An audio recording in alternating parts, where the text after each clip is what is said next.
Jadi kamu kenapa keluarin di dalam? Nanti kalau aku hamil gimana? Sebagai gadis yang masih belia, terkadang kesalahan menjadi guru yang sangat penting. Pokoknya kamu harus tanggung jawab kalau sampai aku hamil. Namun mungkin ini bertemu Jody adalah salah satu kesalahan terbesar yang pernah diperbuat Esti. Pokoknya tanggung jawab, titik. Loh, tapi kamu merasa enak kan? Iya, tapi itu kan gak kayak gini caranya. Kamu mau kemana? Mau mandi dong. Mau ikut. Mau lanjut ronde berikutnya. Ayo. Yuk. Sini, ayo. Dugaan bahwa hubungan Esti dan Jody adalah awal dari malapetaka di Minggu pagi 24 Juni 2019 lalu. Namun tentu hal itu tidak serta-merta membuat Bagas berhak mencabut nyawa gadis yang telah sepenuh hati dirawat dan dihujani kasih sayang oleh Bayu dan Esti.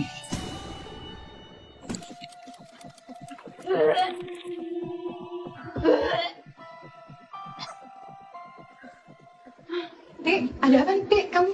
Hah? Bu, ini kayaknya sih kebanyakan makan seafood deh, Bu. Perut Esti nggak enak. Nggak tahu, kamu alergi? Masih juga dimakan? Iya, Bu. Soalnya waktu itu adanya itu, aku pengen makan itu. Udah lama banget sih nggak makan seafood. Udah ke dokter yuk. Kita ganti baju ya. Jangan ke dokter ya. Ini sekarang aku udah nggak muntah kok. Udah sehat. Ya, benar, Bu. Benar, Bu. Ayah kamu itu berkali-kali khawatir kalau makan kamu. Bu, bentar ya, Bu. Bu, Esti ada janjian sama temen ya, Bu ya. Bentar ya, Bu ya. Esti mau siap-siap dulu. Nanti. Mau siap-siap dulu. Mana?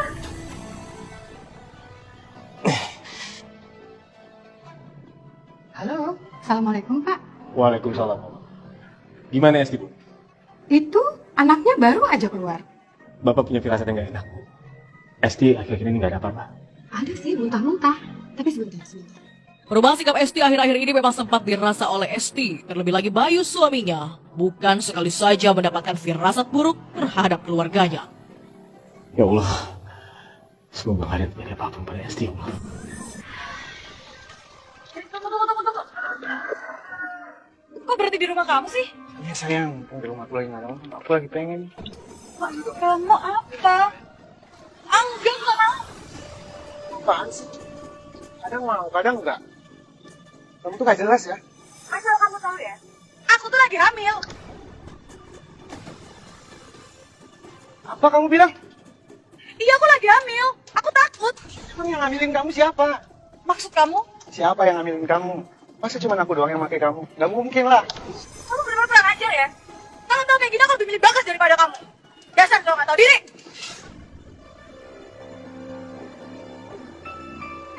Kamu kurang ajar. Kamu nggak ujar sama dia sendiri. Kamu tidak bisa jahat banget kayak gitu. Aku nggak nyangka dia bisa kayak gitu. Terus gimana nasib aku? Esti? Kamu ngapain sih sendiri? Kamu ngapain sih? Jody mana? Udah mati. Beneran? Alhamdulillah. Dengan rasa kegambangan hati, Bagas pun kembali hadir sebagai lelaki yang selalu siap menyediakan pundaknya untuk Esti. Bagas, kamu tahu nggak sih caranya gugurin kandunganmu? Emang siapa yang hamil? Kamu hamil sama Jody? Ya bukan lah, ada temen aku, dia dihamilin sama Jody. Makanya aku putusin Jody. Ya mau saya putusin sih. Ya kamu tahu nggak? Ah, kamu tau nggak? Yang namanya punya rahim itu adalah berkah. Apalagi ada isinya. Itu anugerah. Jadi bukan kecelakaan. Jadi kalau udah hamil itu harus disyukuri.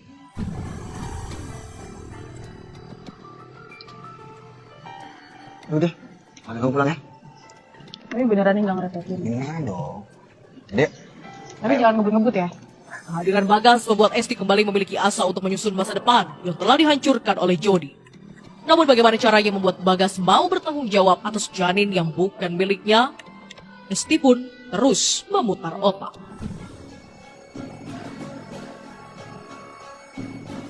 Tak ingin membuat nama baik keluarga yang rusak oleh ulahnya, Esti pun memutuskan Bagas sebagai satu-satunya solusi yang ada di depan matanya.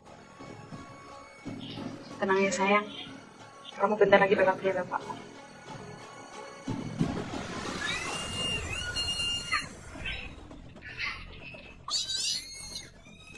Esti, Iya gimana? Ada ular di bawah Ini kalian.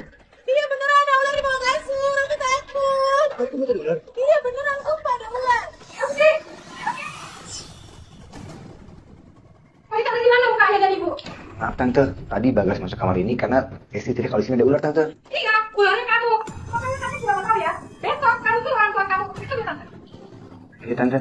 Di saat ini, Bagas sama sekali tidak menyadari bahwa ia tengah jatuh dalam sandiwara yang dimainkan Esti. Yang Bagas lihat hanyalah masa depan bersama wanita yang ia cintai, kini dapat kembali ia raju.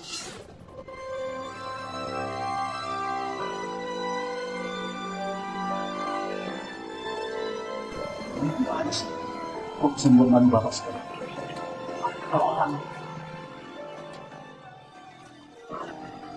Apa yang terjadi itu? Gak seperti yang bapak dan maksud. Tapi saya ngeliat kalian berdua di dalam kamar gelap-gelapan. Kalian pikir kalian nggak mana? Main catur atau main karambol? Kamu mengerti maksud ibu?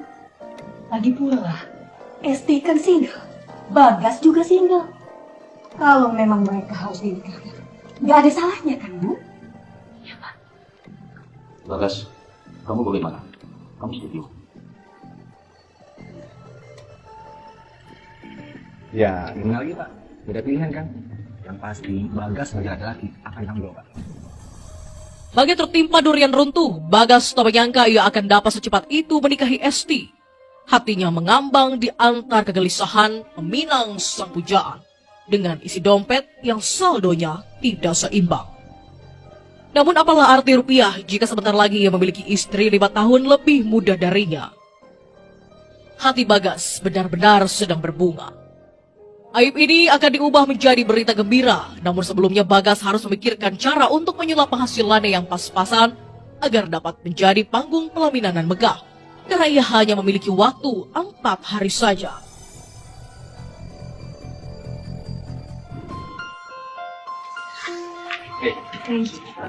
Ini minuman buat kamu. Hati sepasang anak manusia ini semakin lekat seiring berjalannya waktu. 3 hari lagi mereka akan menjadi sepasang suami istri, atau setidaknya 2 hari lagi mereka akan resmi bertunangan. Kamu benar kan mau nikah sama aku? Maksudnya kan aku ini seorang fotografer kampung dan seorang petani. Kamu tahu sendiri lah. Iya, tapi kamu beneran tulus kan? Bukan karena kejadian kemarin. Aku ini sayang banget sama kamu. Kamu tuh sendiri kan perasaan aku. Dari dulu, sekarang, nggak ada yang berubah. Aku semakin sayang dan cinta sama kamu. Kalau gitu, aku mau ngasih lihat kamu sesuatu. Apa itu? Ini, Ini maksudnya apa ya? Kamu minta pertanggungjawaban hamil sama Jody? Bukannya dulu kamu pernah cerita ya sama aku kalau selingkuhan Jody yang hamil? Gimana sih maksudnya? bukan guys. Itu aku. Aku apa sih maksudnya? Kamu jelasin deh. Aku yang hamil guys. Kenapa kamu milih sekarang? Namun, kejujuran Esti begitu menampar angan-angan Bagas hingga jatuh terjerembab ke dalam jurang kepahitan terdalam. Masa depannya mendadak suram seketika. Guys, Jody tuh pasti bakal dapet balasannya. Kamu tenang aja. Dan sekarang, aku, kamu, dan bayi dalam kandungan aku ini, kita bakal punya masa depan yang cerah. Masa depan? Itu masa depan kamu, bukan masa depan aku. Kamu yang enak-enak sama orang lain terus aku yang tanggung jawab. Oh. Atau jangan-jangan kamu udah ngerasain ini semua. Ya, sama aku.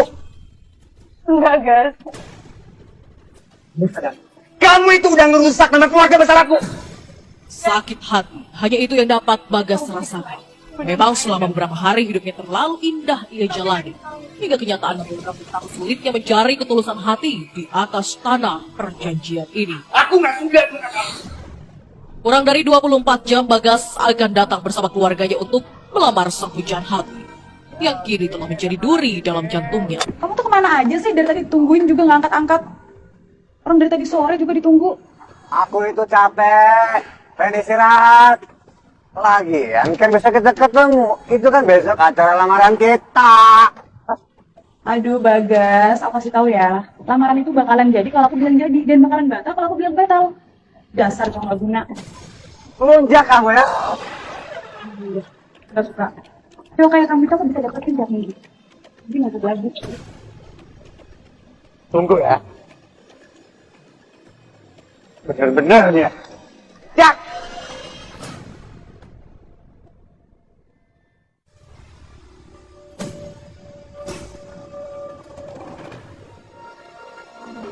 Ngapain kamu marah? Mulut juga marah. Asal kamu tahu ya, mulut kamu bohongin aja aku nggak peduli tau nggak? Jangan kamu nggak berguna.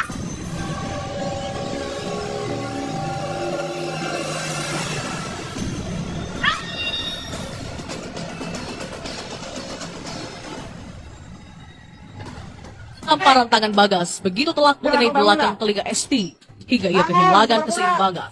Esti terjatuh dan kepalanya tepat terbentur batu.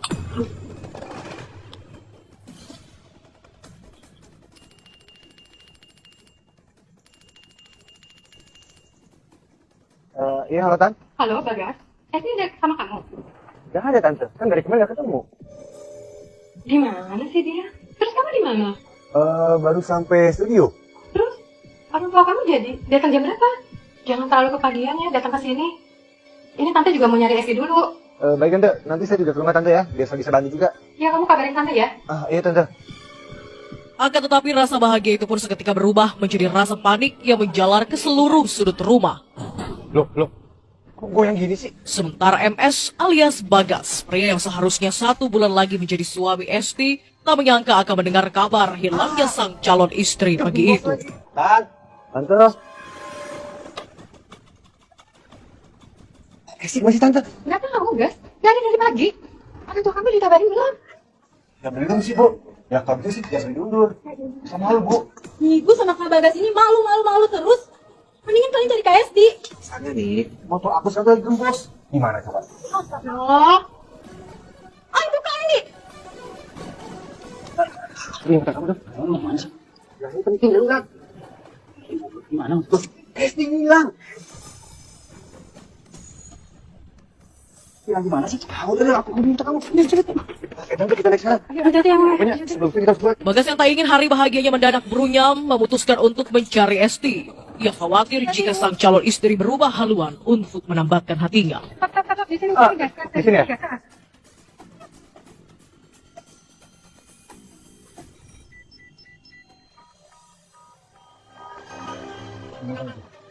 Nggak bisa, handphone mati. Tante tanya tantenya dulu ya. Iya Tante. Non? Mbak, ada apa ya? Esti ada di sini. Loh, ya apa Esti mesti di sini? Mungkin di rumah ibu, Mbak. Mana ya itu anak ya? Ada apa sih, Mbak? Gak ada apa-apa. Serius? Iya, gak ada apa-apa. Udah aku pamit dulu ya. Assalamualaikum. Namun siapa yang menyangka jika Darto dan Nurul, kedua orang tua Bagas, datang lebih awal untuk mewakili putranya melamar putri sulung Elis dan Bayu. Silakan duduk. Gimana nih? Aku bingung. Abang aja ngomong ya. Aku sih, aku langsung tahu apa tentang ini. Ini paling tua, Mas. Aku paling tua, tapi kan aku nggak tahu. Nih, ibu kamu ada? Iya, Pak. Lagi keluar. Esti kemana? Esti sama, lagi keluar juga. Terus, ini gimana sih? Iya, maaf, Pak. Ya, Pak, Bu, mungkin sebentar lagi pulang. Kedua orang tua Bagas tak mengetahui jika hilangnya Esti telah menghebohkan seisi rumah semenjak matahari terbit. Hingga sebuah teriakan dari sebelah rumah memecah keheningan. Kamu kemana, Pak? Ini gimana jadinya lamarannya? Lihat itu dulu, Bu. Itu ada minta tolong banget tuh. Ayo.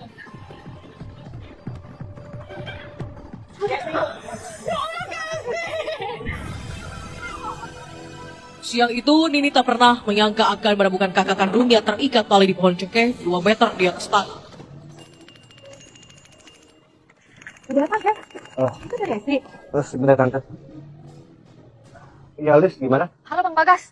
Abang di mana? Di jalan. Esti meninggal, Bang.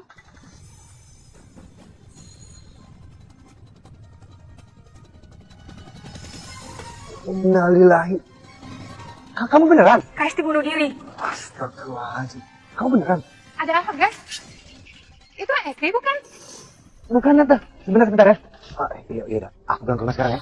Ya udah bang, cepat ya bang. Yaudah ya. Tante, gimana kalau sekarang kita pulang ke rumah aja? Kita nunggu di rumah aja? Ayo. Siang itu, Elis sama sekali buta informasi. Ia tak mengetahui jika putrinya telah ditemukan dalam keadaan tidak bernyawa. Namun ada satu kejanggalan, apa yang membuat Bagas merahasiakan kematian Esti dari orang yang paling berhak mengetahuinya?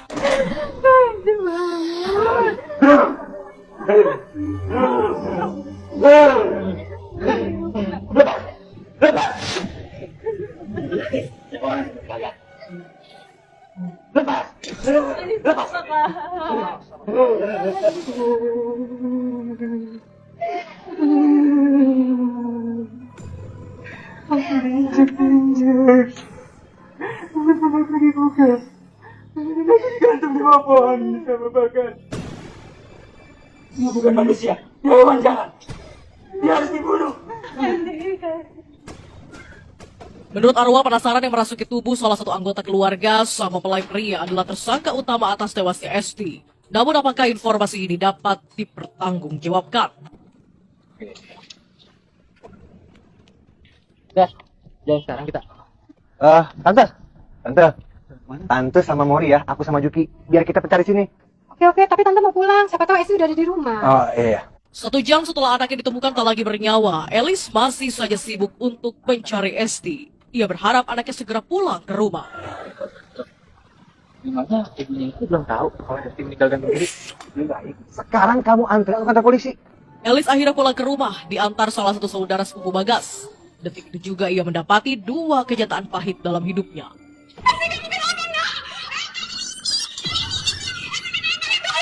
Ibu sudah tiada, Bu. Ibu yang sabar ya. Bu.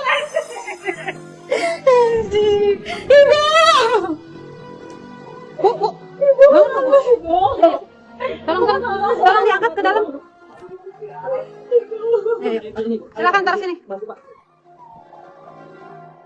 Taruh di kursi, Pak. Hati-hati. Pak polisi. Tolongin saya, Pak. Saya dikejar orang, Pak. Saya mau dipukulin, Pak. Saya mau dihakimin, Pak. Tenang. Jangan takut. Ini kantor polisi. Coba kamu ceritakan apa masalahnya. Saya dituduh, Pak. Saya difitnah. Saya dituduh membunuh calon istri saya, Pak. Ibu bangun, Ibu. Ya, halo? Siapa? Bagas. Oh, sudah di Polres. Baik, kami segera ke sana. Perintah, Dan. Kamu bawa korban ke rumah sakit untuk divisum. Saya bergegas ke Polres untuk mencegah tersangka melarikan diri. Kematian putri kesayangan Elis semakin sesak mengisi dadanya saat ia mengetahui bahwa si pembunuh ternyata adalah orang yang seharian bersamanya dan berpura-pura mencari keberadaan Esti. Jadi, bagaimana masalahnya? Seharian itu, saya bersama ibu calon istri saya mencari Esti, Pak. Tapi ketika Esti teman meninggal, mereka yang menuduh saya membunuhnya, Pak. Kapan terakhir kali Anda menghubungi Esti? Kemarin sore, Pak. Kalau memang benar, tolong Anda buktikan. Mana handphone Anda? Handphonenya ketinggalan di rumah Juki, Pak. Bagas tak lagi dapat berkelit seketika seluruh alibinya berantakan. Ia adalah satu-satunya tersangka atas kematian gadis berusia 19 tahun tersebut. Coba Anda lihat baik-baik. Wajah dan tubuh wanita ini yang telah Anda habisi. Karena ini akan menjadi pertanggungjawaban kamu di akhirat nanti. Iya, Pak. Saya yang udah melakukannya, Pak. Saya yang udah membunuh Esti, Pak.